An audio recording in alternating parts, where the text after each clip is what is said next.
Une production industrielle de sel à l'âge du fer ? Mais oui, en Lorraine, dans la vallée de la Seille. Sur près de 11 km, des archéologues ont retrouvé les traces d'une activité impressionnante du 6e siècle au 1er siècle avant Jésus-Christ. Des débris de fourneaux, des outils et surtout les fameux briquetages de la Seille. Ces amas de débris en terre cuite, vestiges de la production de sel, forment parfois de véritables collines, hautes de plus de 10 mètres. Mais alors, comment extrayait-on le sel ?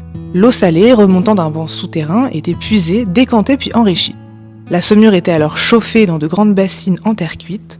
Une fois évaporée, il était possible de façonner des pains de sel, moulés, calibrés, prêts à être échangés.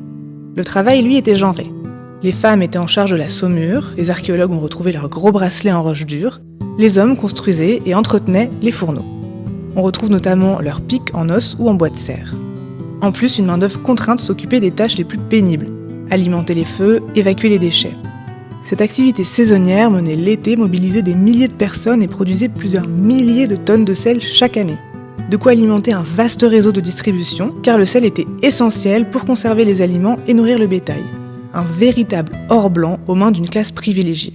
Lorsque la production de sel s'arrêtait en hiver, les sauniers se consacraient à la fabrication d'artisanat de luxe. Cette production à grande échelle dépasse le stade artisanal et témoigne d'un fonctionnement proto-industriel. Pour en savoir plus, rendez-vous sur le site archéologie.culture.fr/Marsal.